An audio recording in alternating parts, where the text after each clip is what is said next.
જે મિત્રો આપણે ગઈ વખતે 8મા ચેપ્ટરની અંદર ભારતના રાજ્ય બંધારણનું ઘડતર અને તેના લક્ષણો, જેમાં બંધારણના મૂળભૂત લક્ષણો જે છે જેના વિશે જોવાના પ્રયત્નો કરીશું. જેમાં ખાસ વિશેષ આપણે જે છે બંધારણનું કદ, એક જ નાગરિકત્વ, મજબૂત અને કેન્દ્રવાળું સમવાય તંત્ર, જેમાં પેટાજી મુદ્દા છે કેન્દ્ર અને સંઘ યાદી, જેમાં 97 વિષયનો સમાવેશ થાય છે. જેવા અગત્યના વિષયોનો સમાવેશ કરવામાં આવે છે, જે સંરક્ષણ, વિદેશી બાબતો, અણુશક્તિ, નાણું અને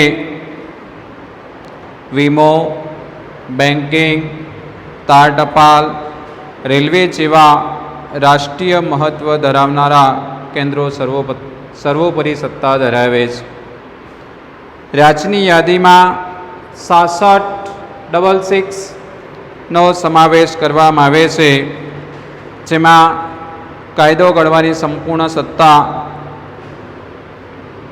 સત્તા રાજ્યોની ધારાસભા એટલે કે વિધાનગૃહ, કાયદોની વ્યવસ્થા, શિક્ષણ, સ્થાનિક સ્વરાજની સંસ્થાઓ એટલે કે ગ્રામ પંચાયત, નગરપાલિકા, મહાનગરપાલિકા, કૃષિ અને સિંચાઈ, આરોગ્ય, ભૂમિ, રાજ્યોના આંતરિક વેપાર, વાણિજ્ય વિષયક સેવાઓનો સમાવેશ કરવામાં આવે છે.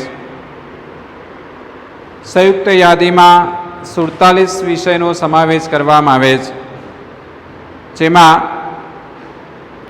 ખાસ કરીને દીવાની અને ફોજદારી બાબતો, લગ્ન અને છૂટાછેડા,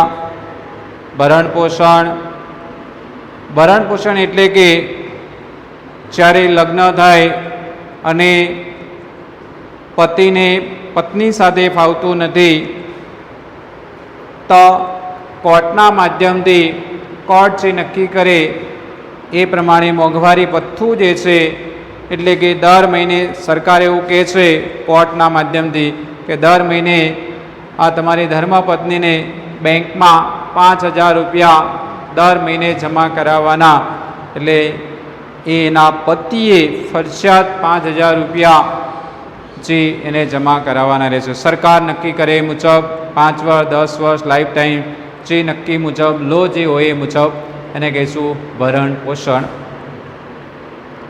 આ યાદીમાં એ વાત કરી હતી આર્થિક ઉપાર્જન, પૈસાની બાબતો, વેપારી સંઘોનો પણ સમાવેશ કરવામાં આવે છે. શેષ સત્તાઓ, સંપૂર્ણ સત્તા જે છે એ કેન્દ્ર સરકારની છે. કેન્દ્રની અંદર જે સંસદની અંદર જે સાંસદો જે બેઠા છે એ તમામ નીતિ નિયમોનું કામ કરે છે. ભારતમાં કેન્દ્ર અને રાજ્ય વચ્ચે નાણાકીય વ્યવહાર કરવામાં આવે છે. સંપૂર્ણ જે સરકાર પોતાની પાસે રાખે છે. આબકારી જકાત, આયાત નિકાસ જકાત, આવકવેરો, વધુ આવક આપતા કરવેરા કેન્દ્ર પોતાના પાસે ફાળવવામાં આવે છે. કારણ કે કેન્દ્ર સરકારને આખા દેશનું ભરણ પોષણ જે સેવાઓ જે છે આપવાની હોય છે, પરિવહનની સુવિધા, આરોગ્યની સુવિધા જે છે, ઘણી બધી સુવિધાઓ, વીજળીની સુવિધા, તમામ સુવિધાઓ આપવાના હોવાના કારણે ટેક્સ, સંપૂર્ણ જે મોટી આવક છે એ સરકાર પોતાની પાસે રાખે છે. 5મામાં કટોકટી વેળા એક તંત્રી વ્યવસ્થા, ક્યારેક યુદ્ધ, બાહ્ય આક્રમણ, શસ્ત્રનો બળવો જેવા સંજોગોમાં આખો દેશ એક સાથે ચાલીને કામ કરે તો દેશનું એક મનોબળ વધે, સૈનિકનું મનોબળ વધે, કામ કરવામાં મજા આવે અને જે પણ આપણો હરીફ દેશ છે એની સામે આપણે 100% ટકી શકીએ છીએ. કાયદોની વ્યવસ્થા આપણે જાળવવાની છે. સંયમ, દરેકે દેશને સહયોગ કરવાનો છે, જેના કારણે વિશેષ એની કામગીરી બજાવી શકાય છે, જેના કારણે આપણને સીધો જે છે દેશને એ ફાયદો થઈ શકે છે. પછી સંપૂર્ણ જે છે ભાવ વધારાને જે છે કોઈ સતત ભાવ વધારને કારણે નાણાંનું મૂલ્ય ઝડપથી ધોવાણ થતું હોય ત્યારે નાણાકીય કટોકટી જાહેર કરવામાં આવે છે. કોઈપણ વસ્તુના સતત ભાવ વધતા હોય ત્યારે કટોકટી જાહેર કરવામાં આવે છે. તો સરકાર બદલવામાં આવે છે અથવા તો કોઈપણ ચીજવસ્તુના ભાવ ઘટાડવામાં આવે છે જેના ભાવ વધ્યા હોય તે. એક્ઝામ્પલ છે પેટ્રોલ, જે વર્તમાનમાં દિલ્હીમાં આપ સરકાર જે છે અરવિંદ કેજરીવાલ જે 7 થી 8 રૂપિયાનો ઘટાડો કર્યો છે, તો બીજા રાજ્યોએ આના વિશે વિચારવું જોઈએ. તો એવી રીતે એક એક્ઝામ્પલ દ્વિગૃહી પ્રથા. ભારત દેશમાં 2 પ્રકારે વ્યવસ્થા છે, લોકસભા અને રાજ્યસભા. લોકસભા એ નીચલું ગૃહ છે, રાજ્યસભા એ ઉપલું ગૃહ છે, જેમાં તમામ સભ્યો જે છે અલગ અલગ રીતે નિમણૂક કરવામાં આવે છે. પછી સ્વતંત્ર, નિષ્પક્ષ અને એકકૃતિ ન્યાયતંત્ર જ.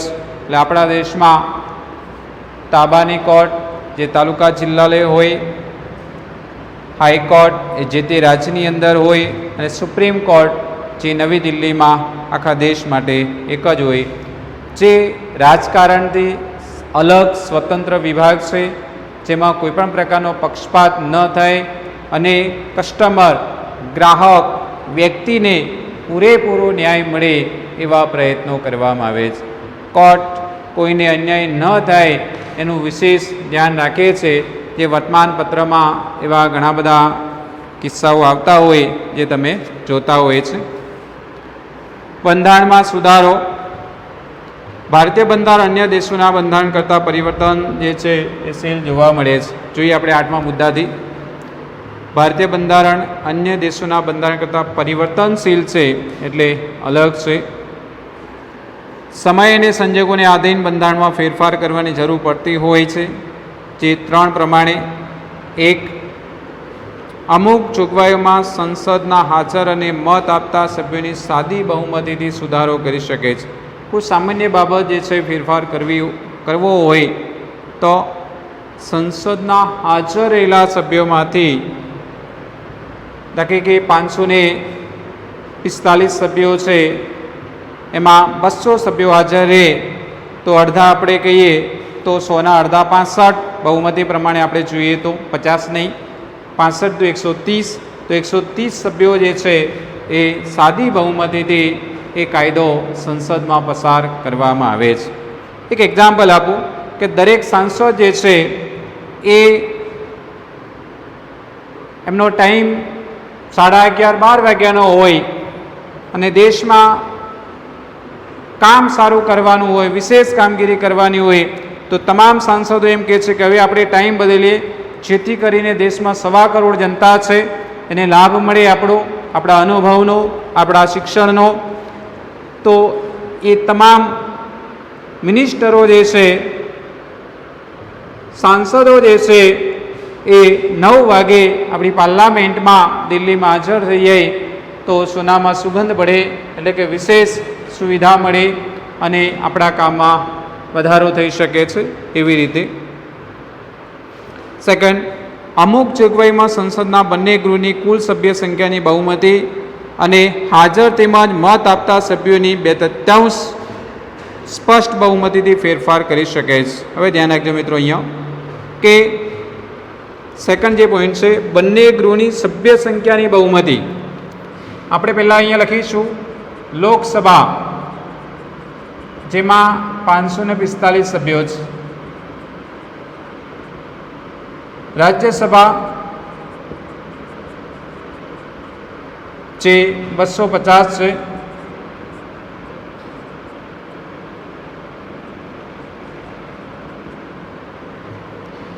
બંને આપણે મિલાવીએ છીએ તો 5, 9, 7 કુલ જે સભ્યો છે તે, જેમાં લખ્યું છે ને કુલ સભ્ય સંખ્યાની બહુમતી અને હાજર તેમજ મત આપતા સભ્યોની 2/3, એટલે કે બધા હાજર હોય તો, આ બધા હાજર હોય તો 531 જે છે, 531 સભ્યો હાજર હોય તો તમારો કાયદો જે છે એ એ સંસદમાં પસાર થઈ શકે છે, અથવા હાજર અને મત આપનારી જે સંખ્યા છે એમાં જે છે બહુમતી હોવી જરૂરી છે. કે 150 સંખ્યા જે છે 150 સભ્યો જે છે હાજર છે, એમાંથી 100 જ વ્યક્તિ મત આપે છે, તો આપણે એમ સમજીએ તો આમે બહુમતી કરવા માટે 50 નહીં પણ 65 કરતાં વધુ જે સાંસદો જે છે એ જે તરફી નિર્ણય લેવાનો છે એ તરફી મત આપે, 35 નેગેટિવ આવે, પોઝિટિવ 65 આવે, તો એ જે છે એ કાયદો પસાર ગણવામાં આવે છે. થર્ડ, બંધારણના અમુક ભાગોમાં સુધારો કરવા માટે સંસદના બંને ગૃહોની કુલ સભ્ય સંખ્યાની બહુમતી તેમજ હાજર અને મત આપતા સભ્યોની 2/3 બહુમતી ઉપરાંત અડધા કરતાં વધુ ઘટક રાજ્યોની વિધાનસભાઓની મંજૂરી જરૂર છે.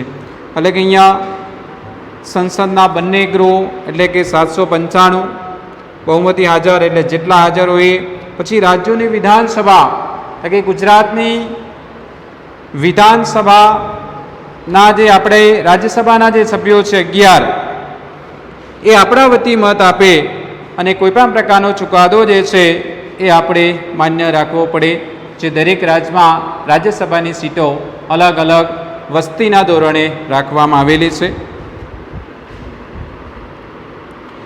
કેન્દ્ર અને રાજ્યોના આંતર સંબંધો કે ઉચ્ચ ન્યાયતંત્રના માળખામાં સુધારો કરવાનો હોય ત્યારે કુલ રાજ્યોના ઓછામાં ઓછા અડધા રાજ્યોની સંમતિ કરી શકે છે. એટલે કોઈ પણ પ્રકારનો ફેરફાર કરવો હોય તો જેટલા રાજ્યો છે એમાંથી અડધા રાજ્યો એક પક્ષે હોવા જરૂરી છે. ન્યાયિક ચુકાદાના આધારે પણ સંસદ દ્વારા બંધારણમાં સુધારો કરવામાં આવે છે. બંધારણના મૂળભૂત માળખામાં ફેરફાર કરી શકાય નહીં, એટલે જે વસ્તુ છે એમાં ફેરફાર ન કરી શકાય, ઉમેરો કરી શકાય.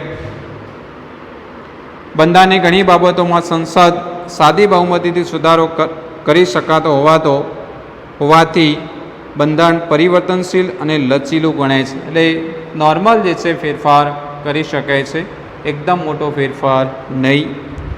પરંતુ કેટલીક બાબતોમાં બંધારણમાં સાદી બહુમતીથી સુધારો થઈ શકતો નથી. રાજ્યોના અનુમોદન વગર સુધારો શક્ય ન હોવાથી તેટલા અંશે દુષ્કર છે. આમ બંનેનું મિશ્રણ ભારતીય બંધારણનું આગવું લક્ષણ છે. લોકસભા રાજ્યસભાના તમામ સાંસદો પોતાની બુદ્ધિશક્તિનો ઉપયોગ કરી અને દેશને આગળ લઈ જવા માટે વિશેષ કામગીરી બજાવે છે. જે આપણા નરેન્દ્ર મોદી સાહેબ સતત કાર્યશીલ છે, જેઓ પોતાના 24 કલાકમાંથી લગભગ 21 કલાકનું એ વર્ક કરે છે, કામ કરે છે, અને બાકીનો સમય જે છે એ દેશની સેવામાં લગભગ પૂર્ણ કરે છે. આવા વડાપ્રધાન આપણા ઇતિહાસમાં પહેલીવાર આપણને મળ્યા છે, તેને પૂરેપૂરો આપણે લાભ લેવો જોઈએ. સાર્વત્રિક પુખ્ત મતાધિકાર 9મો પોઈન્ટ.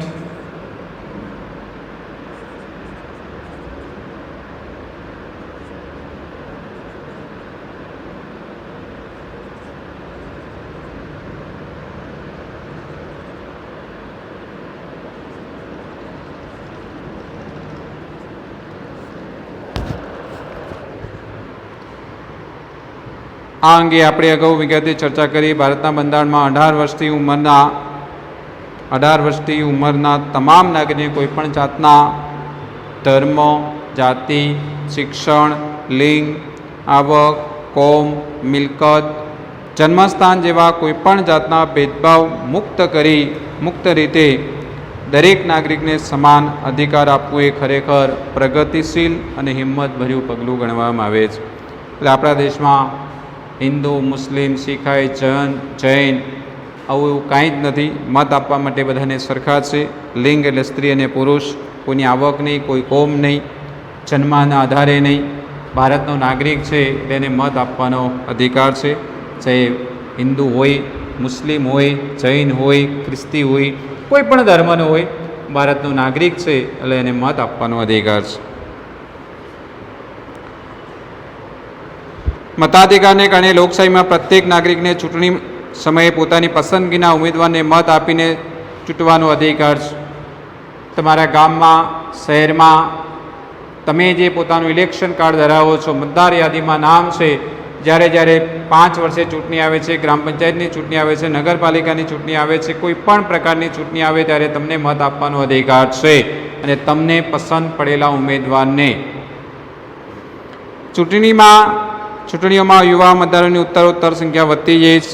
સજાગતા, ઉમળકો એટલે આનંદ. મતદાન જાતિના કારણે મતદાનનું વધેલું પ્રમાણ દિવસે દિવસે ઇન્ડિયામાં વસ્તીનો વધારો થતો જાય છે, મતદાનની સંખ્યા પણ વધતી જાય છે. આમ રાજકીય ક્ષેત્રે યુવાઓની સક્રિયતા અને લોકશાહીની પરિપક્વતા એ સફળતાની નિશાની છે. એટલે આપણે ધીમે ધીમે વિશેષ એવી કામગીરી બજાવવી જોઈએ જે દેશને વધારે ફાયદો થઈ શકે છે. ત્યાર પછીનો જે પોઈન્ટ છે આપણે જોઈએ ધર્મ નિરપેક્ષતા. 10 નંબર.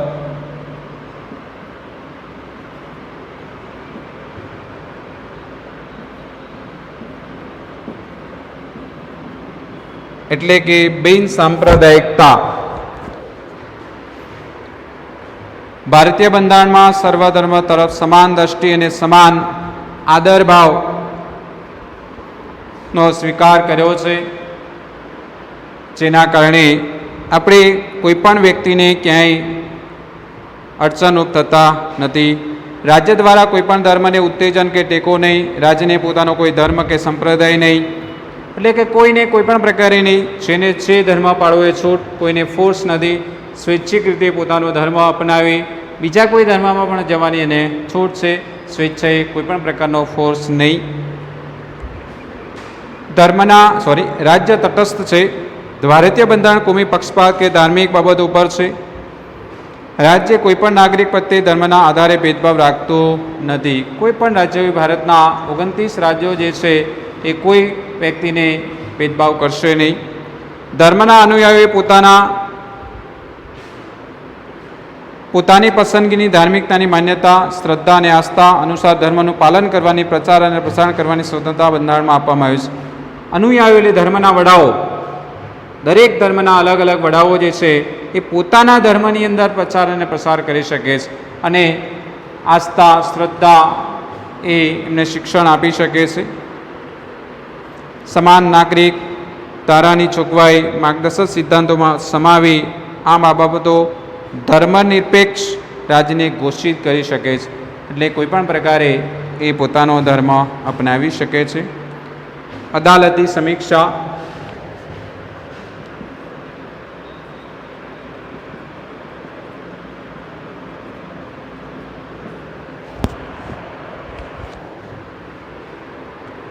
અદાલતી સમીક્ષા બંધારણનું વિશેષ લક્ષણ છે. સંઘ અને રાજ્યો દરેક પોતાના કાર્યક્ષેત્રમાં જ રહીને જે કામ કે વહીવટ કરે એ જોવાની સત્તા અદાલતને સોંપવામાં આવે છે.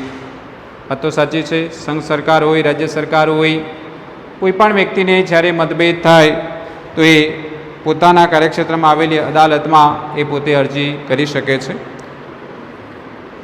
સંસદની સત્તાઓને અવગણ્યા વગરની અદાલતો સમીક્ષા વિશેષ સિદ્ધાંતો વચ્ચે એક સુમેળ સાધવાનો પ્રયાસ બંધારણમાં કર્યો છે.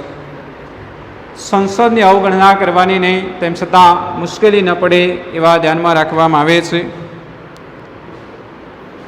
સંસદ કે ધારાસભાઓએ ઘડેલા કાયદાઓ અને બહાર પાડેલા આદેશો, વટહુકમો, અદાલતી ચુકાદાઓ, બંધારણીય સુરક્ષાઓની સમીક્ષા કરવાની સત્તા અદાલતને આપવામાં આવે છે. એટલે કે કોઈપણ પ્રકારની નુકસાની હોય, અન્યાય થયો હોય તો ન્યાય આપવા માટે તમે અદાલતમાં જઈ શકો છો. અદાલતને જો એમ ખાતરી થાય કે ઘડવામાં આવેલા કાયદાઓ, સુધારાઓ કે બહાર પાડેલા હુકમો બંધારણની મૂળ જોગવાઈઓ સાથે સુસંગત નથી તો તે અદાલતના ગેરબંધારણીય ઠેરવીને રદ બાતલ જે છે કરી શકે છે, જાહેર કરી શકે છે. કારણ કે અન્યાય જે છે એ સહન ન થઈ શકે તો કોર્ટ કચેરી, જેને કહેવામાં આવે છે કોર્ટ કચેરી, જે તમને ન્યાય આપવાના પ્રયત્ન કરે સામેવાળી પાર્ટીને, એનો દંડ ભોગે, રૂપિયા ભોગવવા પડે છે, અથવા સરકાર જે કોર્ટ જે નિર્ણય કરે તે. 12મો પોઈન્ટ છે મૂળભૂત હકો અને ફરજો.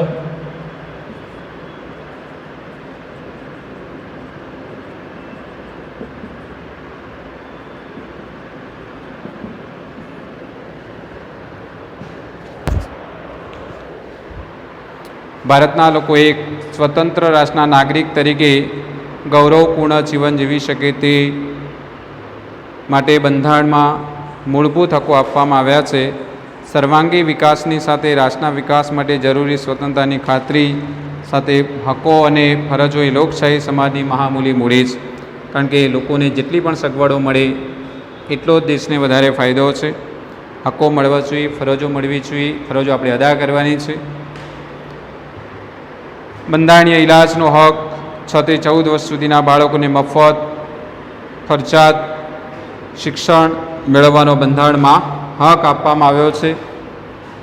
જે આપણે એના વિશે આજે ઘણા બધા બાળકોને એ આ શિક્ષણનો હક મળે છે, 6 થી 14 વર્ષના તમામ બાળકોને. રાજનીતિના માર્ગદર્શન સિદ્ધાંતો લોકોના રક્ષણ, સલામતી સાથે કલ્યાણ સાધવાનો પ્રયાસ રાજ્યે કરવાનો છે. એટલે લોકોને વધુમાં વધુ સુરક્ષા મળે, સગવડ મળે, મુશ્કેલીનો સામનો ન કરવા પડે એ રીતે પ્રયત્નો કરવામાં આવે છે. રાજનીતિના ઘડતરમાં રાજ્યો શાસનમાં રાજનીતિના માર્ગદર્શન આપે છે. તેથી એ સિદ્ધાંતો માર્ગદર્શક સિદ્ધાંતો કહેવામાં આવે છે. એટલે ખૂબ સારી સગવડ મળે એવા પ્રયત્નો છે. 14 પછાત વર્ગો અને આદિજાતિઓ માટેની જોગવાઈઓ. સમાજના પછાત વર્ગો કે પછાત જાતિઓ કે વંચિત સમુદાયના ઉત્કર્ષ અને તેઓને સામાન્ય પ્રવાહમાં મેળવવા માટે સક્ષમ બનાવવા માટે ભારતના બંધારણમાં વિશેષ જોગવાઈઓ કરવામાં આવે છે. એટલે ખૂબ સારી રીતે આગળ લઈ જઈ શકે, મુશ્કેલીનો સામનો કરવા માટે સક્ષમ બની શકે એવા પ્રયત્નો છે. જેમાં ધારાગૃહો, સ્થાનિક સ્વરાજની ચૂંટણીઓમાં રાજકીય પ્રતિનિધિ પૂરું પાડે માટે અનામતની બેઠકો પણ જોગવાઈ કરી છે, જે SC ST OBC માટે.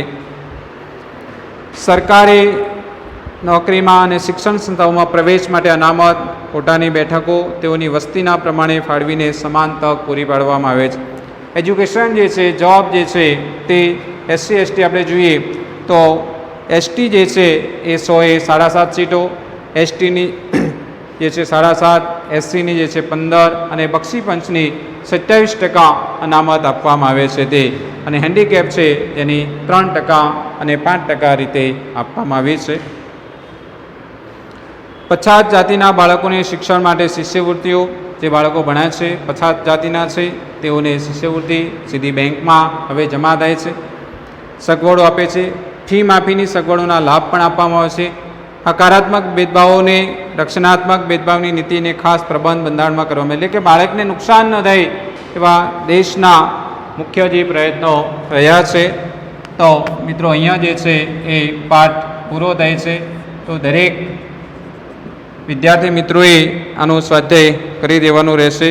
બાકીનું નેક્સ્ટ ટાઈમ. અસ્તો.